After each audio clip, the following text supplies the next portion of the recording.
Hello, hello mga toots! It's me again, your Warainon Dentist, Doc Noy. So, part 2 tayo ng Clinic Raid and Talk with Doc Noy. Okay, so, flash talk tayo sa mga nabitin at gusto pang makilala ang na-feature natin na dentist na isa ding Warainon, Dr. Suarez. Introduce again yourself, Doc. Hi mga katuts! Again, I'm Dr. Rizal Suarez of Lumiere Dental Studio.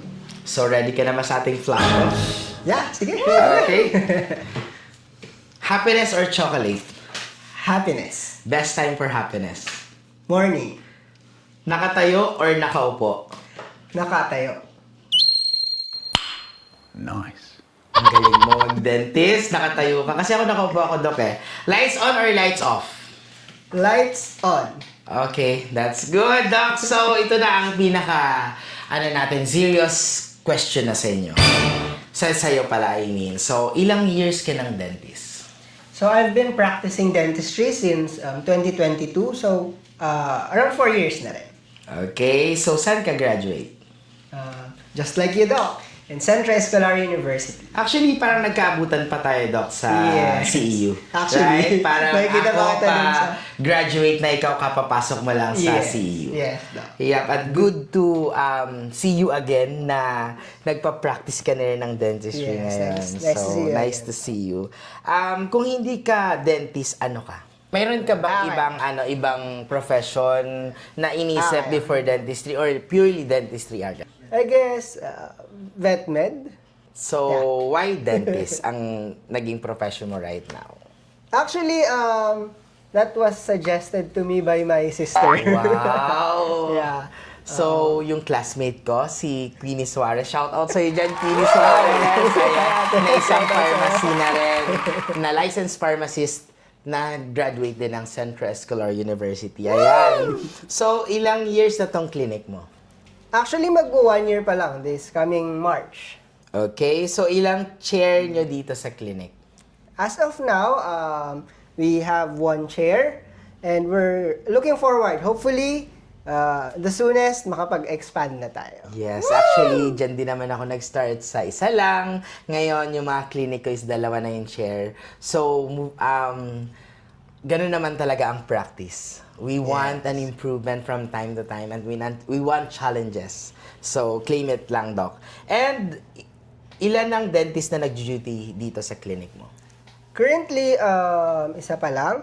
Pero, again, we also have our specialist for our special cases such as surgery and implant. So, aside from you, may iba pang nag-duty dito?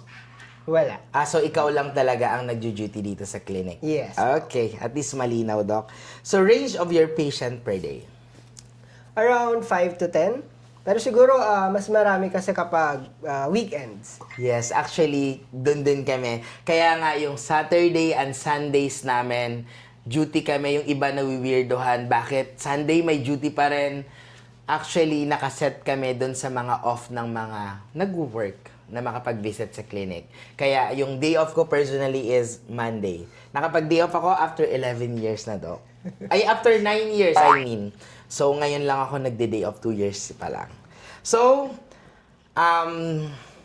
may naging crush ka na ba sa patient mo? I guess yes. Yeah. Wow! Interesting. So, may niligawan ka na bang patient or dentist? Dentist, yes. Oh, ang question ko next is, nagkatuluyan ba kayo? Well, no. Ouch, pero malay mo. We'll never know. Hindi pa ba siya kasal? Hindi ba naman? Okay, so may chance ba? So, next question, nag-double ka na ba ng mask dahil sa di mo kinaya ang amoy? Well, on some cases, we usually do double mask, especially not because dahil hindi kakayanin yung amoy, but because of extra measures para mas maging safe ang dentist and yung patient. Yes, I agree with you, Doc. And may naging patient ka na ba na takot magpa-dentist dahil nahihiya sila na i-judge sila? Ang tanong, judger ka ba? No. And actually, yan ang stigma na tinatry nating i-break sa mga patients kasi usually nahihiya sila. So, paano natin matitreat yon kapag hindi nila sasabihin sa atin. So, when you go to your dentist, make sure na sabihin niyo yung mga concerns nyo para of course, magagawa namin ang best namin para ma-address yon. Yup, sobrang naniniwala ako sa'yo dyan. Kasi ako personally, natutuwa ako sa mga katuts natin kasi sa ngayon, ang daming naniniwala na dahil hindi ako nagja-judge, even dun sa nag-viral na video ko about DIY braces, mas madami na ang confident na mag-visit sa clinic ko. And hopefully, mag-visit din sa clinic mo kasi sabi mo nga hindi ka judger. Ayan. So, naranasan mo na bang may natira or naputol na ngipin na di mo nakuha habang nagbubunot? Yes. So, paano mo yun hinandle? Well, on rare cases, minsan talaga may mga natitirang ngipin dun sa bone ng ating patient. But ang importante dun is number one, alam ng patient ang nangyayari. Then, alam din ng patient yung gagawin niya. So, usually we give instructions kung paano i-manage ito along with our supervision as well kasi ino-observe natin yung magiging progression ng case niya. Ayun. Yeah, so actually, I agree with that, Doc. Kasi ako for 11 years, na-experience ko din nung nagsisimula ako na naputulan din ako habang nagbubunot. Pero, tama yung sinabi mo, at least aware yung patient na may naputol or may naiwan. Kasi sa naputol naman, kung maliit na lang yan, okay lang kasi aangat naman yan ng kusa. Yeah. Mahirap pag mahaba pa yung naputol na magkukos pa rin ng nana. So, very good, Doc Suarez. And mahirap ba mag-aral ng dentistry? Well, mahirap naman lahat actually, pero I guess siguro yung mahirap is always striving for excellence. Kasi again, as dentists, we always try to give our patients the best care that we can. Wow. So, pinangarap mo bang maging dentista? Or parents' decision? Or peer pressure? Actually, no. Wala siya dati sa mga courses na iniisip ko nung high school ako. Pero,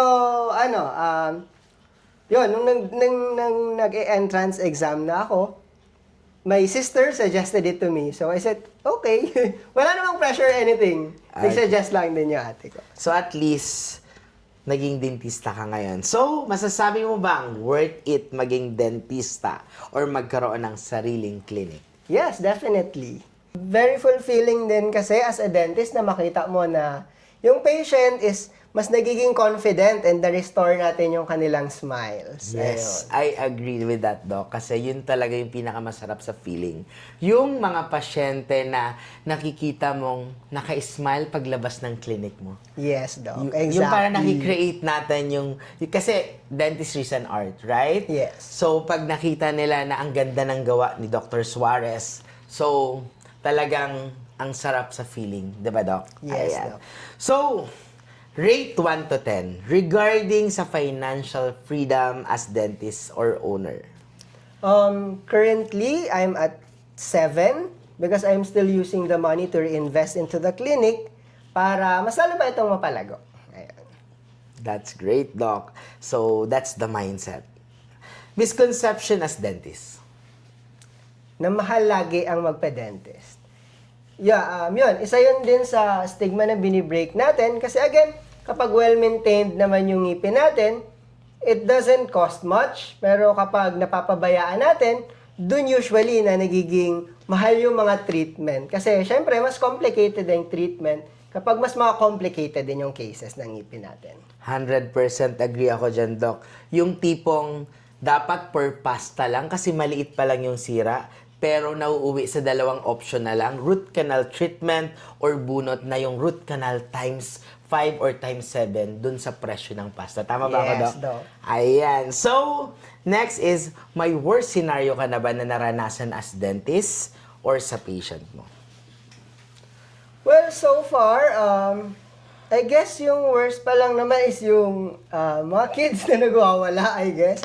Pero yun, minsan kasi ginagawang panakot ng parents sa mga bata, yung mga dentist.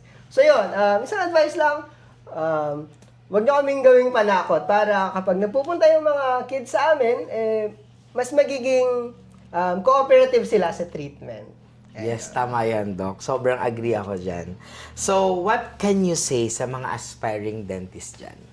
Ayun. So, sa mga aspiring dentist, if you really want that license so bad, you have to be willing to put in the work. Ayun. So last question, Doc. Lumiere Dental Studio is... A place for radiant smiles and exceptional care. Aray ko, joke.